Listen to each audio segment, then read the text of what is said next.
Simon, what's your thoughts on that game and the way you guys managed to find a way to win with them while undermanned? Really proud of the fellas. Pretty difficult circumstances, I think, going into that one in regards to our roster. Very low rotations through the backcourt. We just didn't have anybody healthy to step up outside of Isaiah coming off the bench. So really proud of the effort. Kyle, Cam, and Isaiah put in. I don't think any of them had their greatest game, but as far as just sticking in, because Melbourne run all those guys through that position and the pressure on the ball's high, and we had to sustain that. We didn't always, but we had to sustain it as much as we could, and I thought those guys were pretty gallant. Our bigs, I thought Ben was really good down the stretch. He just competed on the boards all night. He was fantastic, and this guy next to me, him and Rubes, I thought were exceptional. Maybe their best games in the NBL. I think that's Mitch's probably best with us anyways. I thought he really put everyone on his back down the stretch and in important moments, and made all the plays and did right decisions, and was quite heroic of him. How have guys like Isaiah gone about winning some trust with you and winning those extra minutes? I know there's less bodies around to sort of fight for the spot, but what's a guy like he done to earn you some more time? Be healthy.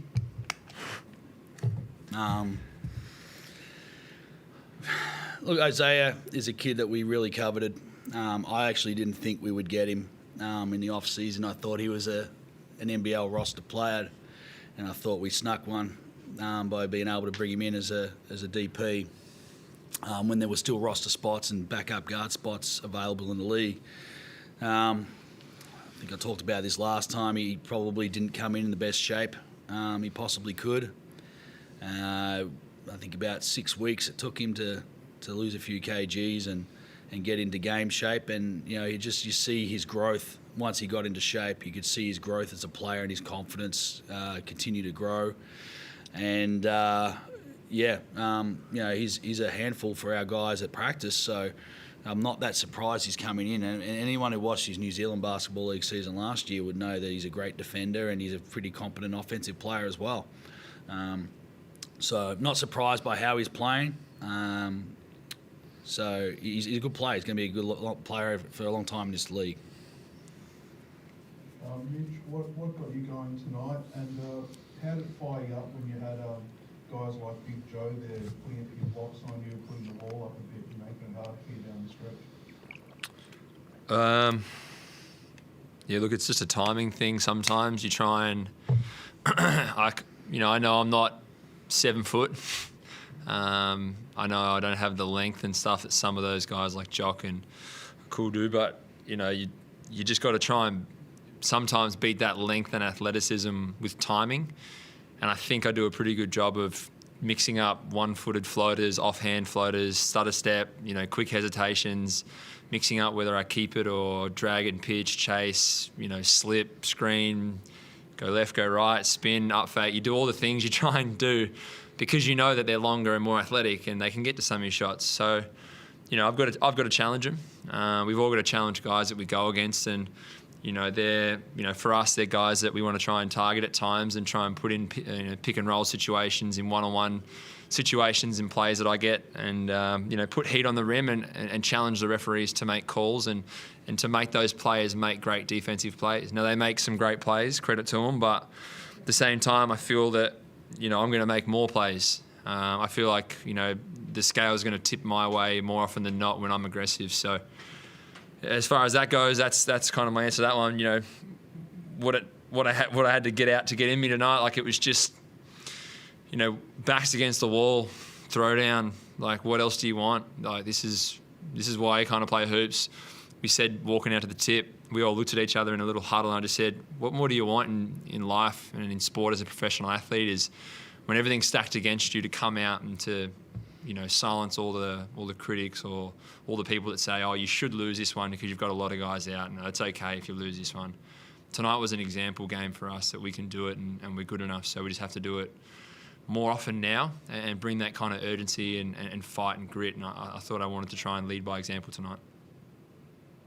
Mitch, what do you see from Ruben out there? He's had a lot of critics about his offense, about some of the things he's brought in, but what do you see from him, particularly in that overtime and got a couple of key buckets there? You know, I've said this to a lot of people, and I don't know if I've actually said it publicly, but, you know, Ruben's one of the toughest covers that I have to play against. I think once Rubes understands that how good he really can be, he's going to be an absolute animal. I think for him at the moment, he's got everything in a skill set package right now. I don't think there's anything he can't do. He can go left, he can go right, he can play off the dribble, he can play off on balls in transition, shoot the ball. He does everything, and he plays defense, and he's a great guy. So, you know, we trust him to make big plays. You know, he made big plays for us. You know, I want him to be aggressive. I keep telling him to shoot the ball, to be more aggressive, to get downhill because, one, I love the guy and I love who he is as a person, but two, I love him as a basketballer and a teammate. And, you know, I want nothing but, you know, the best for Rubes because I think he's absolutely phenomenal and he does so many little things that go unnoticed that sometimes when people say, oh, he's not scoring and he's not averaging 15 or he only had 8 or whatever, they don't know basketball, you know. You don't see the box outs, the communication, you know, staying disciplined on defense, you know, just the little things that go astray for a lot of people in the stands and behind keyboards. You know, it's irrelevant, and I'm sick of people commenting on guys like, you know, he's a terrific player. So, you know, I love Rubes. He's fantastic for our team. I'm so proud of him for this game and for many others that, you know, people throw shit at him for. Excuse my French. But, yeah, I think he's a tremendous player and he deserves all the respect in the world.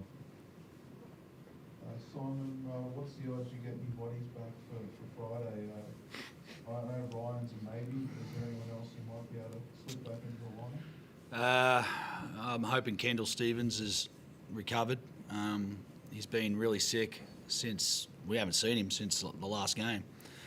He's not been able to leave his apartment. So hopefully Kendall and hopefully Ryan, and that'll give us a little bit more of a little bit more depth in that backcourt, which is what we need right now.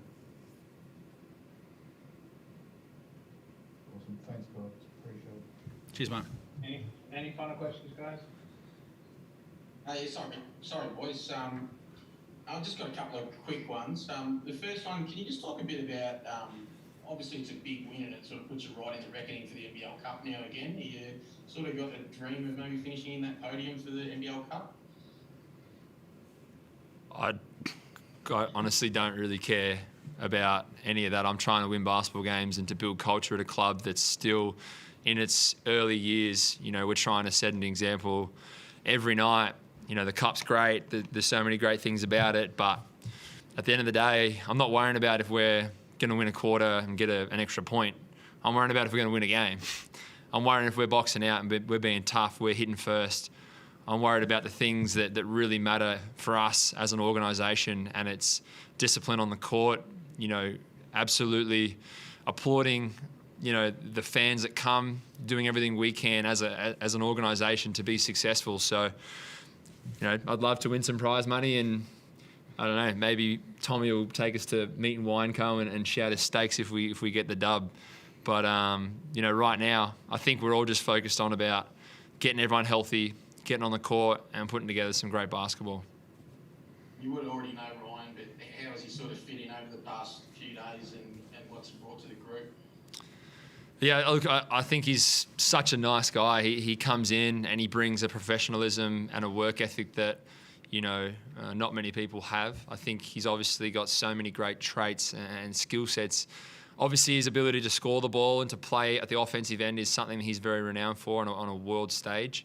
You know, but his defensive prowess, his length, his smarts, his understanding of scout and being able to read and play with other guys is going to be huge for us. His leadership on court is something else. You know, he's got his sea legs, they're starting to go. You know, I know that he's a competitor and he wanted to be out there tonight, but, you know, risk versus reward, we'll give him a few more days, we'll get him out there and he's going to be a fantastic player for us. He's not going to command the ball every possession or try and be that superstar. You know, we just know he's going to be a superstar no matter what he does. You know, whether he's putting the ball in the hole, consecutively, or whether he's coming down, getting stops and helping us on that end, he's going to be fantastic for us. I'm really excited to play with him. I've never played with him before. I haven't even actually watched him play a whole bunch. I've had to actually pull up clips and start watching him. But, I'm really, really excited. I know Mitch is too. And Simon, just one last one. You're going from one issue of trying to find players, and then once they all get healthy and you get Ryan in, you're going to have an issue of trying to find minutes for guys and guys that have really stepped up for you. How do you think you're going to manage that, and how's that going to go down with the group? I think it'll be a hell of a lot easier than what we're doing right now, and I look forward to the challenge. Look, there's some key areas in our game that we need to be better at, and sometimes when we fall over during the course of the game, I can't take a guy out to talk to him about it because of the rotations, and we have to try and make sure that guys get through the game. So I think if we get that depth and we get everybody on board, we'll be able to hold guys a little more accountable to the things that we really value. And I think that'll just make us stronger as a team. And I think guys have bought into what we want to be and how we want people to talk about us when we exit the room. And I don't think anyone's going to have issues if their minutes go down, as long as they're playing the game the right way. We're a pretty tight bunch. We've got a really good group of guys. I just don't see it being an issue moving forward at all, to be honest.